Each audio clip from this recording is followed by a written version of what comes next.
Thank you so much for joining us. I'm Lisa Senecal, and I am here with David Pepper, as we are every Thursday morning. David is the author of the Pepperspectives newsletter on Substack. He is also the author of many books. The two I most highly recommend for this time right now is Saving America and Laboratories of Autocracy. So please do check out those books.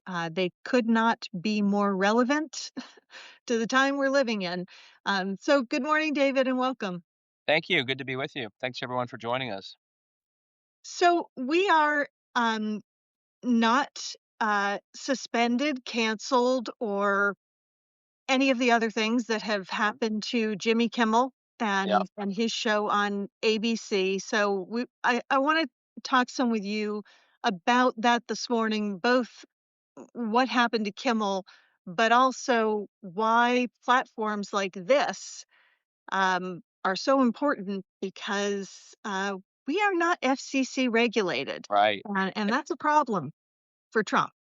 It's a really good point. I do think that we are now seeing that more than ever, and I didn't think about this till you mentioned it, but that the ability to just put out there what people think is getting harder in places that we traditionally counted on. I mean, you see people being fired from major newspapers or resigning. You see comedians canceled, and in many ways, what we're learning is the more powerful the institution may appear, the more they seem to have that they worry they're going to lose, so they cave quicker than people who are just more independent, maybe with less means and less power, and so they have less to lose. So, like you and me, we just say what we think. Yep. But it's kind of ironic that the biggest institutions that could actually stand up the most are often the ones who are caving the quickest. And places like law firms that should know what's being put in front of them is illegal are the first to cave. So there's this sort of inverse of what you'd expect that in many cases the most powerful are the ones who are quitting the quickest or complying in advance the first. And it's because I think in the end, cynically, they well, we have a lot to lose, we must cave. And the sad part is when they do, they make it harder for everybody else. So Another I piece of that, really I sorry. just think that the ABC did. I mean, the caving, they were the first one to settle a lawsuit, I think last December, Yep. ABC, and now they've taken a step that I think is, especially given the domino of the FCC chair threatening them, someone wants to have a merger, all of a sudden they pull a comedian, just awful, awful, awful. Yeah, and I really do wanna, focus in on this merger deal that, uh, ABC wants to have happen of a very large or owner of a large group of ABC affiliates, most of which just coincidentally happen to be the ones who announced that they were not going to, um, run Kimmel's show any Right. longer. Um, so, could that possibly have been an attempt to curry favor with the FCC and with Trump when this merger needs to happen? I don't know. Seems coincidental to me, but we know what we watched happen with CBS Yeah. when they needed FCC approval for a merger. Uh, So, these media and technology oligarchs and their desire for deregulation and the owner of Nexstar has put a lot of money into Republican candidates and the Trump Victory Fund and it's just a big coincidence. yeah, exactly. No, it's all very sobering. And one thing, to get to Kimmel directly, Uh, I I I don't know if people went back and looked at, I mean, no one has been more sensitive to gun violence, Yeah. in recent years than Jimmy Kimmel. So I wanna read really quickly what he said, I think the day or 2, maybe the next show after what happened to Charlie Kirk. He said, "Instead of the angry finger pointing, can we just for one day agree that it is horrible and monstrous to shoot another human? On behalf of my family, We send love to the Kirks and to all the children, parents and innocents who fall victim to senseless gun violence. He said exactly what we all should say and what I would think that people from the right to the left would want, someone to say. He took a time out and was very serious. And to me, this whole thing, like, when you look at what Jimmy Kimmel actually said, he said what he didn't celebrate, and I didn't like when people did that. I just don't think that's the right response on any level as a human response. I also don't think it's all political violence, as we talked about last week, should be condemned or it gets worse. And Kimmel did exactly that. And that's what's so awful is this was a few days later, and he largely was making a joke about President Trump using video of Trump that made Trump look ridiculous. But it was just Trump talking. And so this to me felt a lot more like a censorship of someone. Again, this is why I analogize it to the Soviet era. The video here was largely about Trump looking like a fool on a TV camera. He was asked about, as everyone I'm sure has seen, he was asked in a sincere way by a reporter, "How are you coping?" And he said, "Hey, take a look at the Rose Garden. We've really done a good job," or whatever I it was. I think I'm doing great. Look at this Right. awesome construction project we have going on over Yeah. here. Like, what? That was most of the video Yeah, that is so the and I look back and I look at what Kimmel actually said in the moment, in the day after, and he said exactly what I think most Americans would nod and say, "Hey, I'm glad he said that." He right. said seriously, he wasn't joking or anything. And that's where this is, really getting, like, when you get to the point where jokes about leaders have to be censored so people can get FCC approval. I mean, that's really getting into, really dark and dangerous territory and the kinda country that we would have looked at and thought, "Oh, you just don't run a country that way." And that's sadly what I think this is about, because when it comes to what he said about there were some headlines that said, um, Kimmel was punished for his Kirk comments. Actually, his Kirk comments are what I just read. Right. Um this was not about that. This was about this later comment that was largely, making Trump look kinda silly, using Trump's own language in the video of Trump looking silly.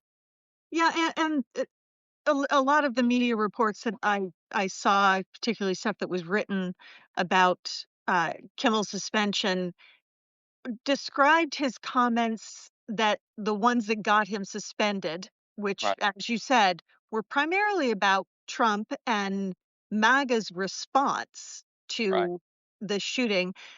They described them as controversial.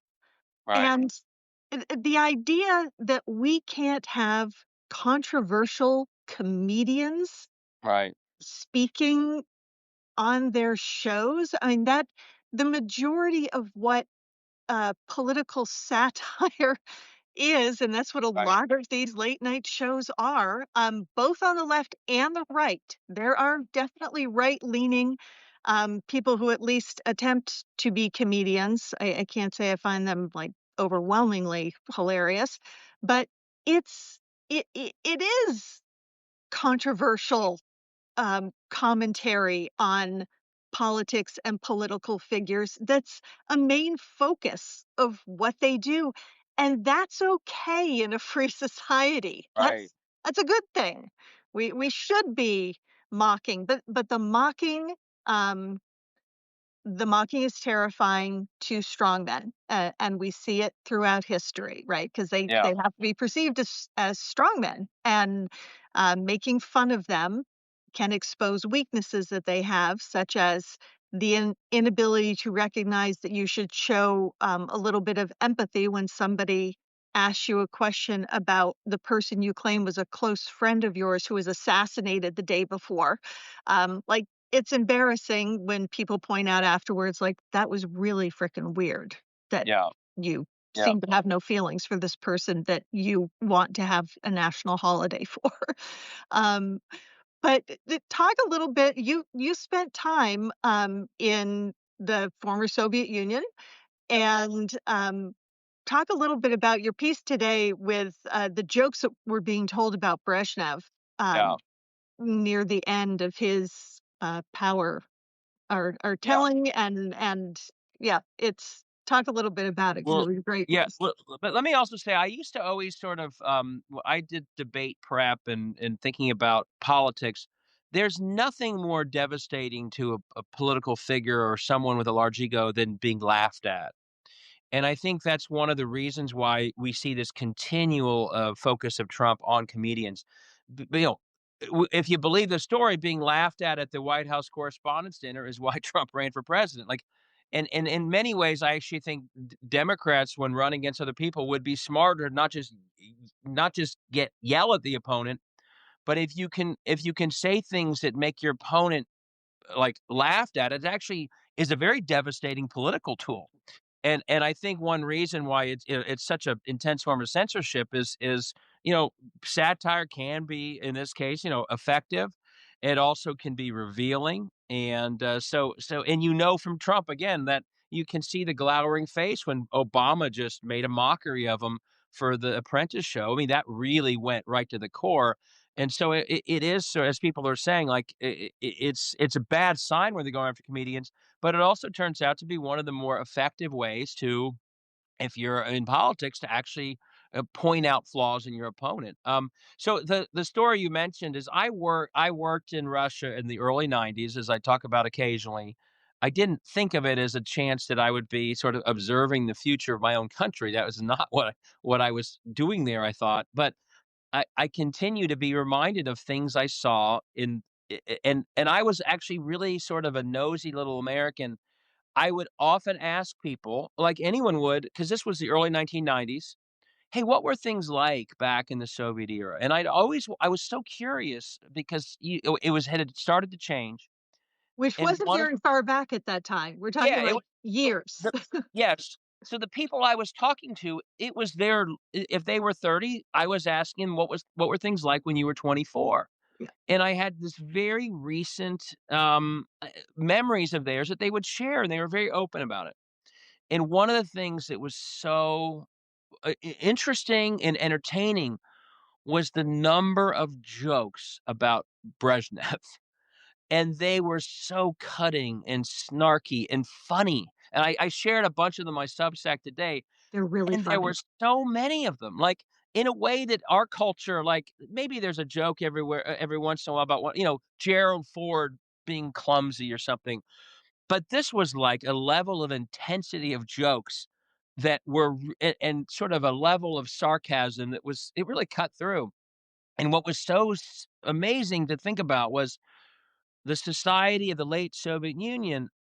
On the outside, everyone would walk around and sort of be following orders and telling each other publicly, "Yes, this system works amazingly." And then they go back to their little apartments and they would tell these insanely funny jokes about kind of jokes that you hear recently about our own leaders, how inept their leaders were, how old they were, how arrogant they were. But again, like with a sense of humor that, frankly, is often more impressive than what I see here. And it always struck me what a bizarre society that there was this sort of fake world where they all assumed it was okay. Public humor about their leaders was not possible, which maybe almost intensified the private humor, which was so darn funny. And I never forgot it. And so to see a comedian, now multiple comedians, clearly being pushed to the sideline, not just by Trump and the government, but complicit organizations, like, it's a step closer to a world that I just thought was so foreign and so broken when I would hear about it. So yeah, on the Substack today, I share. You'll see these jokes are just they're very funny, but it Yeah, was the they're funny. contrast between the public sort of falseness of it all and the private. These jokes were an acknowledgement. Yeah, this is a really screwed up place, and we have someone in charge of our country who is clearly unfit, who is arrogant, who is cruel. You'll see that's what the jokes were about. And the 2 worlds there really emphasized for me, again, in my early 20s, just how broken that the pre-Gorbachev Soviet Union was, and they all were just used to this double life, and for God's sakes, let's not let ourselves get anywhere closer to that than we're getting right now. Yeah, I think the right already is there. Yeah. And I think we saw it dating all the way back to 2016. when people were starting to fall in line and support Trump, who had, said absolutely awful but very honest things about the guy before it looked like he was going to be elected. And then we've heard for a decade almost about what Republicans in office say publicly and what they say privately, and that those two things are very different. And I hope that the jokes come out at some point, because there is no way that Republicans behind closed doors, when they feel safe doing it, are not mocking the hell out of this monster who is at the head of their party right now. And I'm sure questioning, like, how the hell did we get here that Yeah, we have to keep pretending that we are so disconnected from the news of the day that we don't know what this moron is saying when he gets in right. front of a camera? And to me, and I wrote the Brezhnev thing a while back and sort of updated. To me, the thing that reminds me most of the Soviet era style things that Russians would have been mocking at the time are these cabinet meetings. These ridiculous where what you are describing is totally on display, and each of these cabinet members, some of them probably buy in like Hegseth and no, but are going around just sounding ridiculous about how wonderful Trump is, and it really is like that's to me the when I said that it was a fake world of approval on the public side, those cabinet meetings show it, Mike Johnson too, that a whole lot of this country on the right, not all Republicans, by the way, but a lot of them, the closer to Trump, the more it's this case. They're playing that fake role at this point. Those cabinet meetings are that phony, bow down to leader role that literally you would have seen in Soviet Russia, the Soviet Union, and places like China. They are playing that role now. And my guess is, like you said, some of them do go back behind closed doors and make fun of it. But the fact that they are already there is bad enough. When you start firing comedians, it's clear they want the rest of us to be there too. They don't want the public humor mocking this stuff, and they wanna make the rest of us sort of somehow also be playing this bizarre dual role, like public, everything's fine and serious and Trump's great. And as you said, behind closed doors, at least some of them, I think, know how ridiculous so much of and worse and ridiculous so much of these things are. Yeah, those cabinet meetings are like a Saturday Night Live Yeah, sketch. They're just it's hard to watch them without laughing at before before a cabinet member gives their uh, remarks on whatever it is their cabinet post should be talking about. The dear leader preamble, you know, sir, we have to, uh, acknowledge acknowledge that no one has ever been greater or taller or funnier or more powerful, or it's just it should be humiliating, yeah, but they're willing to do it. Because of this silencing that there is this attempt to make happen, the voices of people like you, David, and Lincoln Square, and these other, so many other organizations and individuals who are speaking up and speaking out publicly, it's incredibly important, that they exist. It's also super important that individuals, like everybody who is watching today, be speaking out. You don't wanna be those people on the street who are afraid in public spaces to say what you think and believe when you're pushing back against an authoritarian regime like we right. have in office right now. So, David, you spent some time um, in, well, you always spend time in Ohio, but in a particular county that is doing some pretty great work that is replicatable. Um, and I'd love to have you tell us some about Oh, the organizing that's going on. The Butler County visit? Yeah, Yeah. so yeah, that glad you Brent. So one of the 2 things. One, I went as we all are feeling, I think, the heaviness of this all, I am looking for ways for myself to feel inspired to keep going, and I normally I'm there, but it helps to find these places. I'll talk about Butler County in a second. The other thing, though, that I did the other day, I went to an outdoor party for 3 school board candidates and 2 township trustee candidates. It was the greatest it was like going back to when I started running. These were wonderful people running for the exact reasons we want people to run for office. To put kids first in schools, to protect property values. As one woman said of a township trustee, to let parks be parks again. There were about 120 people in this backyard. They were from all parties. It was amazing. I was there to sort of speak a little bit, but I didn't need to speak to feel good. I felt good hearing these candidates. So one free advice I have for you, all of us probably have some local races on the ballot in the next 7 weeks. We know about Virginia's state house, but you got some wonderful people in most parts of America running for school board, city council. Help them out for their sake, but from my little backyard party, it's for your sake. You will feel better about how this was so refreshing, and I said that this was only, 3 days after the shooting. I said, "After all we're going through, this has been the greatest hour of my week that I was with you all," and I would tell everyone here, if you have someone you know running or in your community that you like running for school board, city council, go help them out. You will feel better about the world because it will remind you why we all do politics for public service. And often the lower you go on the totem pole or the ballot, the more it still will feel that it's about public service. And boy, right now, do we all need that reminder. So go and help some local candidates. On the second piece, I was in Butler County, Middletown, where JD Vance grew up. Um, and this is again, this is to me the lowest hanging fruit in politics is what I witnessed. And this is why I did a Substack about it. It's the precinct level organizing that if we did it to any degree, and we generally don't do it nearly enough, solve so many of the problems of voter turnout, of people being disengaged, of people thinking that politics is only about what the politician wants and not about what voters want. It's about reversing some of the purging.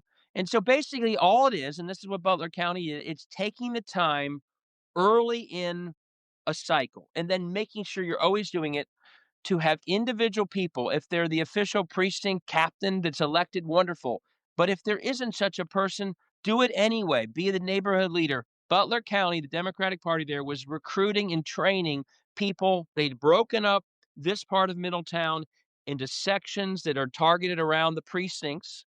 And the point was that everyone would take ownership of organizing that neighborhood, not by the voter file they're given from some fancy party somewhere, but street by street, apartment by apartment. And their task is long before the campaigns come around in 26 and long before the last minute door knocks, you should be engaging all the people on your list, Democrats. This is largely a Democrat to Democrat conversation. Make sure they're registered. Make sure they know what's at stake. Make sure you know what they care about. And if they're down about politics, understand why. The last minute door knock that says, don't forget to vote, doesn't accomplish that. It feels very transactional and not, it's not listening, it's sort of demanding. The solution is get to folks early, get to know them, organize. And one other one, I mentioned to the group when I spoke. Oftentimes, late in the game, we only knock on the doors of the very frequent voters, right? Because we're out of time, and so we skip over entire apartment buildings of 50 people because they're not frequent voters. What a disaster when you think about it that we're skipping. The frequent voters are gonna show up. Right. And the purge voters and the ones who are down or the ones who are poor, so they move a lot, are not consistent. If you only talk to them late, they never get talked to, and then they don't show up, and we lose because a lot of voters who support us were never engaged. If you organize the precinct early on, find that apartment building, find someone within the building who agrees to be the building captain. And maybe as the building captain, they convince people to be the floor captains. And anyone in that building, when a new resident moves in, they say, hey, we vote in this building. Here's how you can register. And they engage them the whole way through. So the reason I did this video and was out there, I'm so glad you asked, is because if If 30% of precinct executives in this country do what I just described, the outcomes would change immediately. We are just not doing this stuff anymore. We are allowing the tech stuff, which is important, to sort of top down to direct everything, and that leaves a lot of people out.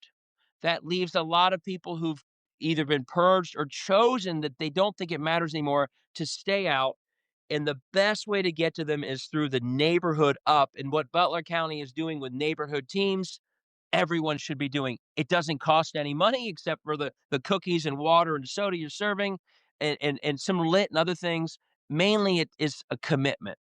I'm gonna lead my neighborhood team, and I'm gonna engage, and I'm gonna enlist others to do it, and again, if everyone did that or 30% or 40%, outcomes in states that are anywhere close would change in the next cycle. And I know a lot of people are hesitant to get involved because they feel as though, like, I don't know how to do this. I never been engaged in politics before. I don't know what to say if I knock on somebody's door. Um, can you talk a little bit about why? Obviously, it's a natural reaction for people to have, but the infrastructure that is around these organizations, the training that they Yeah. provide, so you are prepared. Yeah, I mean, kinda like that backyard party. When you knock on doors these days for this I'm talking about, this is not your effort to convince a MAGA voter to vote for a Democrat. The candidates need to do that depending on where they are. This is generally engaging with Democrats who we want to make sure are engaged and vote. So almost every conversation is a good one. It's a positive one.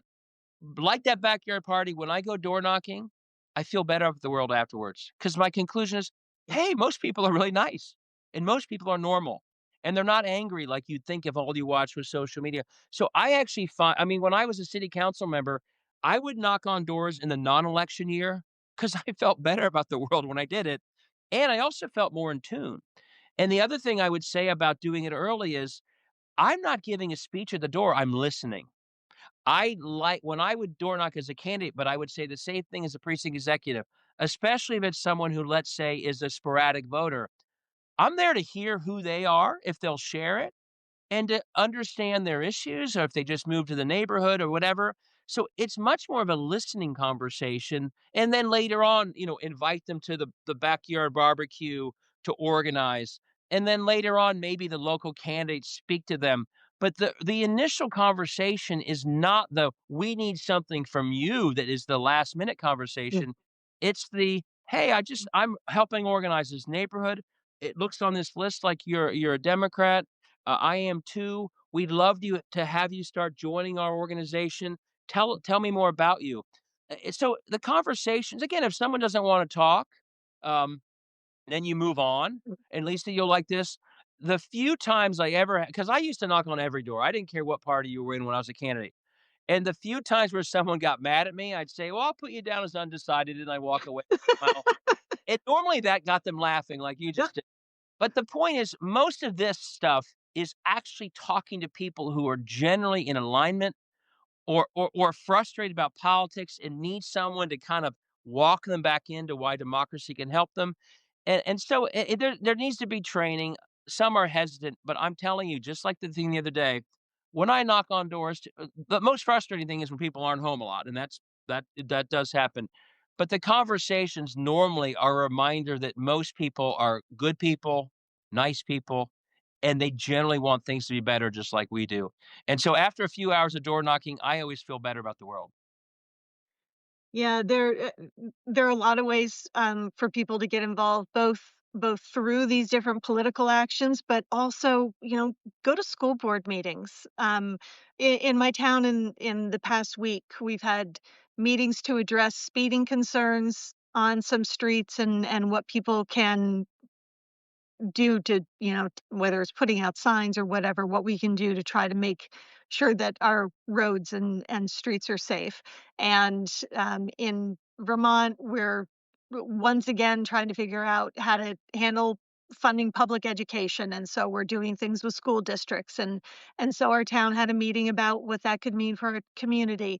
And you attend these meetings, and just like you're saying at this barbecue, um you realize that you're surrounded by good people, that the caricatures that you see and the generalizations that are made, even of people who you might guess are on the other side of the aisle, you have things in common with all of these people. Yep.